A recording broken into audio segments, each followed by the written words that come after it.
Good morning and welcome in to the first of the LEGO Legend of Zelda Tears of the Kingdom videos that I have planned for the lead up to the release. And before any of you click away, this is a trailers only video. We will not be discussing anything from the Mr. Aonuma Presents or any of the leaked material, and of course anyone that wishes to try and spoil the game down in the comments below will get their comments removed. So this is a trailer only. It's nice and safe for anyone that isn't mildly obtuse to any kind of spoiler at all, although I don't know how you've avoided some of the stuff like this. Now, what will we be talking about today? Today we're going to be focusing on some of my favourite figures that I get to draw, and that is the enemy cast from the different games.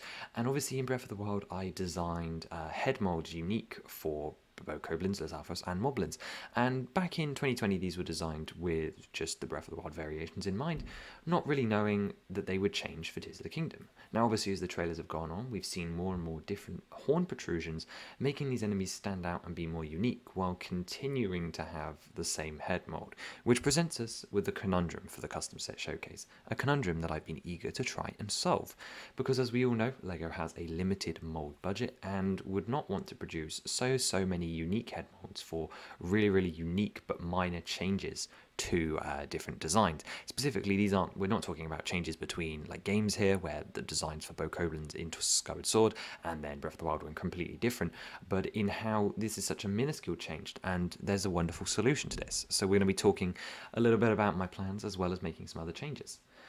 So far throughout the trailers, we've seen 3 Bokoblin horns, or 3 different variations of them wearing different horns, 1 Lizalfos horn, and 2 Moblin horns, plus the original 3 from Breath of the Wild. And that makes a shocking combination of 9 unique molds that LEGO as a company would have to make if they wanted to portray each of these heads accurately, plus more for Stal skulls and others, which is a hideous amount. That's like more than most themes get a year, and it's just not necessary. And don't forget, there are probably combinations that we haven't seen as well.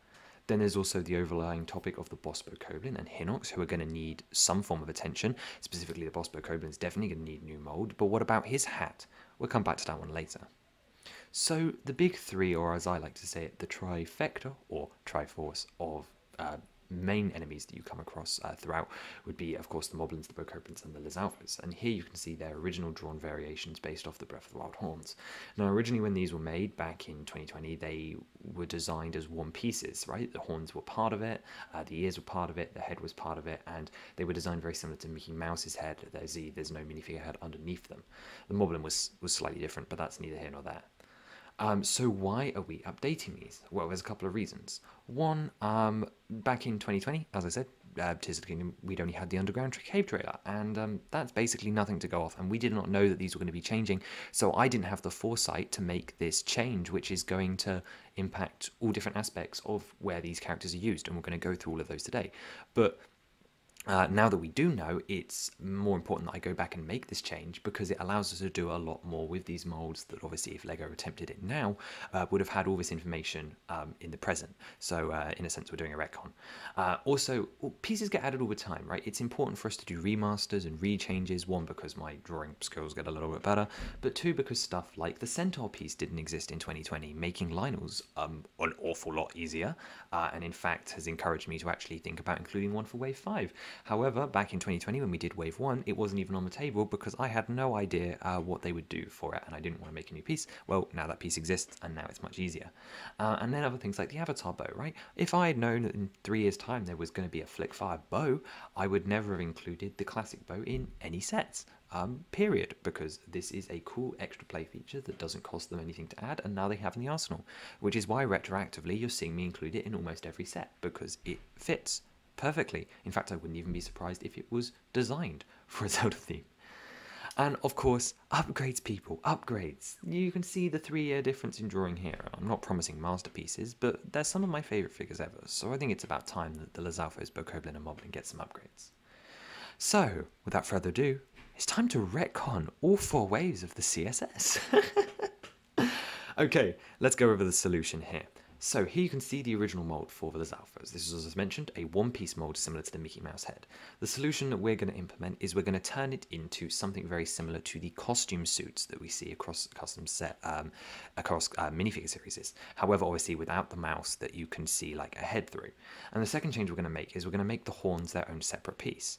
Now you're saying, Octane, well that doesn't make it any simpler because they're still going to have to make 13, 12 molds for all the unique head attachments that we see across all the different enemies just to stick into this hole. So you haven't solved the problem at all.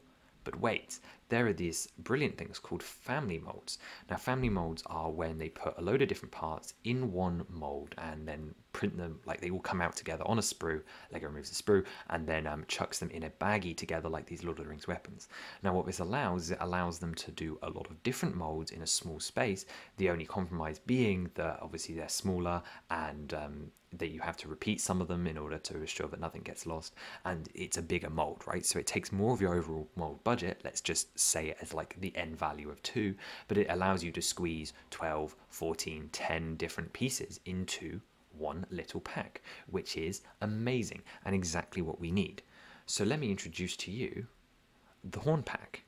Now first though, of course, we've already done a pack like this before. You've seen me talk about the rupee pack before, which is a collection of very small rupees for you to add into pots and stuff throughout the build. You get them in sets, and I mentioned them. And it's a family mold that I developed for the Zelda franchise in order to like maximize the amount of small currency items you could get. And now we're going to do the same with horns. So here are the new molds for the animal heads. And now what you've got to remember is I'm not retconning this in the past. I am pretending like the molds were designed this way since Wave 1. So anytime I remaster a set now, I'll be using new versions of these figures, so let's hope you like them. So here are the new molds. You've got the Lizalfos, Bokoblin and Moblin, and all of them have these new stud attachment points either on the front of their nose, the top of their head, depending on the right enemy and where their horns are positioned. This is just like a normal stud connection. In some cases it might be mini peg. It doesn't really matter for the purposes of this, but I'm thinking it's probably a mini peg connection because of how small they are, which actually means they wouldn't need to be so pronounced, but that's neither here nor there and no one cares. So this is the default set of the new molds, and don't forget they're hollow on the inside, so you're now getting a minifigure head. So this is now what Wave 1 Lizalfos, Wave 2 Lizalfos, Wave 3, Wave 4, Wave 5 Lizalfos. This is as if I'm making these molds in Wave 1. And if I'm making these molds in Wave 1, I guess I'm making the helmet pack in Wave 1. So I guess we're just changing the start date of the custom set showcase. Anyway, I'm getting distracted. And remember, as I said, these are like costume heads, so there's a figure head underneath and inside them. This opens up a couple of possibilities. One, it now allows the Lizalfos, Bokoblin and Moblin heads to be mounted on top of a link to represent the masks, the Kilton masks, in game. So now you, instead of having to rip his whole head and hair off, you would just have to rip the hair off and slot the mask over the top. Obviously you wouldn't be able to see his face through it, but it allows us to create some unique designs just a little bit easier. So this is a huge win to the new mold system. And here they are.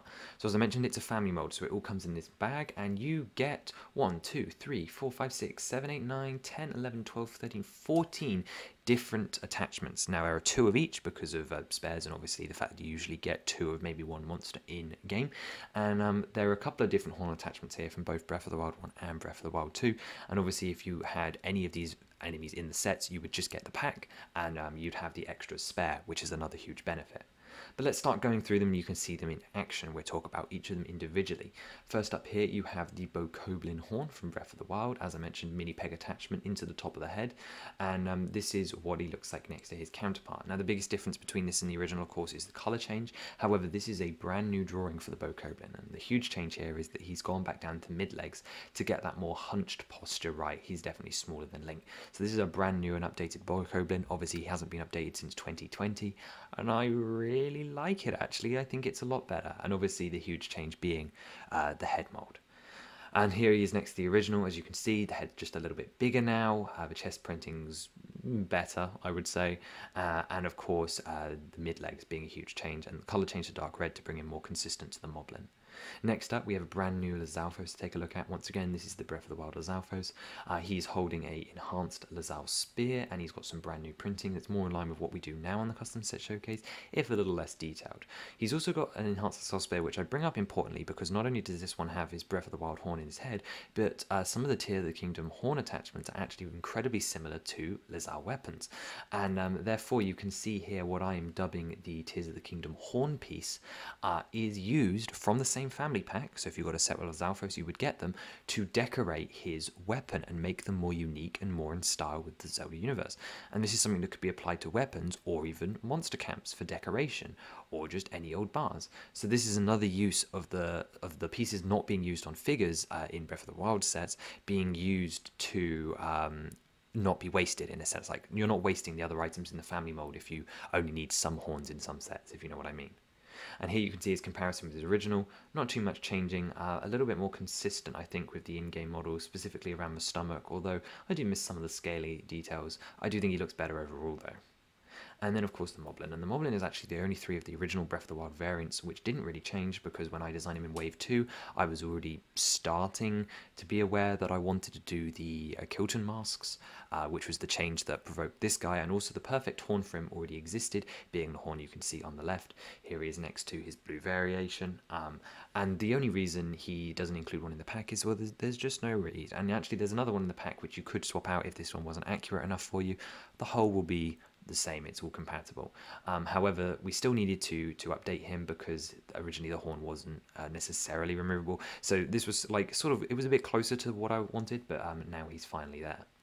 Okay, and now it's time to look at the Tears of the Kingdom side of the pack. So 2 of the 7 different horn variations are Breath of the Wild ones in tan, and then the rest are either tan Tears of the Kingdom or metal Tears of the Kingdom ones. So you've got the Moblin Bowl, the Bokoblin Horn, the Blade, and the Forked Blade, the 4 that we've got left to take a look at. So let's go through. Here are the ones that we've seen Bokoblins wear throughout trailers. On the left you can see the ones we saw them riding on the Talus. So once again, this is like a sharp, curvy horn, looks very similar to a Moblin horn. This is the one that you could put in a Moblin if you wanted to. This is seen on red versions.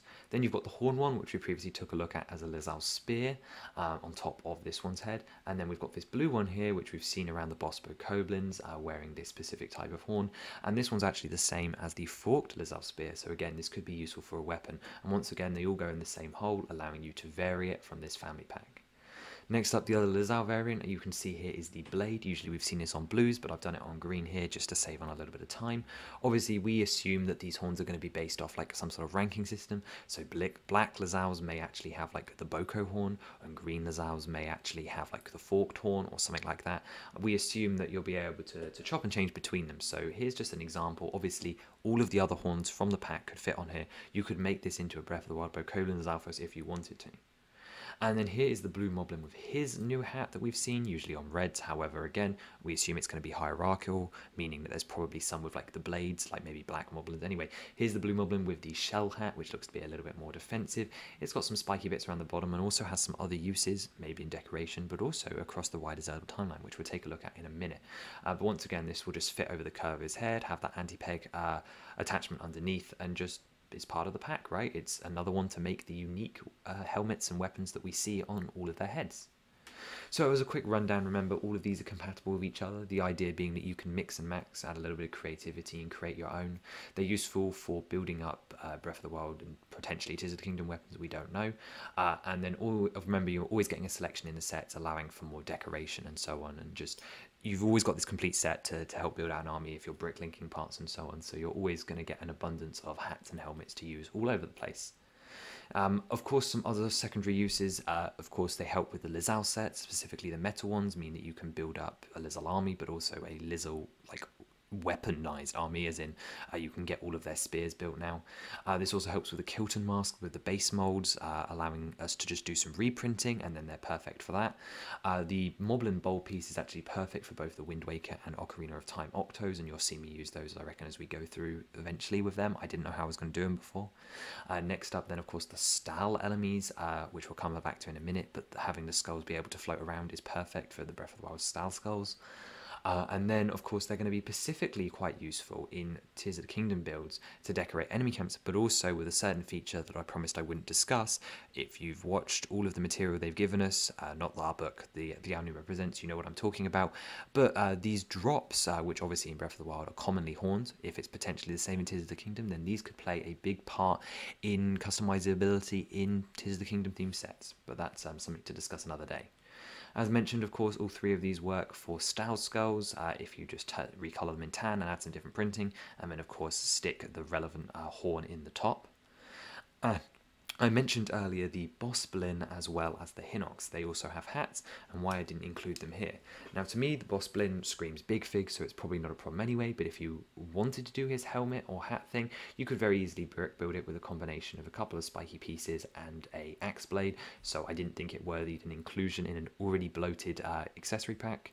And then for the Hinox, I'm pretty sure this is brick buildable as well. And to be honest, I don't think we're going to be seeing a Tears of the Kingdom Hinox set unless there's a really, really interesting one, because this guy's practically the same, and well, the spiky thing on his head could just be replicated with profile bricks or spiky ram bricks, or some other design I haven't come up with. I think I'm going to leave this one in your hands.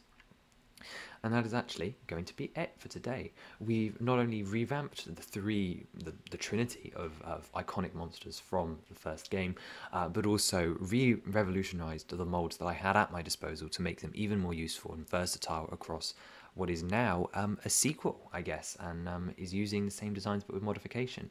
I wish I'd known back in 2020 so that I didn't have to retcon this and make this video like it is, but I believe that if LEGO was going to jump on board now, they would have to bear this in mind to save themselves almost 7 molds, which is a pretty large amount. So I think this is the way forward. I think it's rather clever if I do say myself, but let me know what you think and if you've understood it all. But I think both the head molds and the weapon molds have huge potential. I should say horns, I suppose. And they just create hats for our little guys. So fingers crossed this will add more diversity to your monster armies, and of course is something I'd love to see in real life, although I doubt.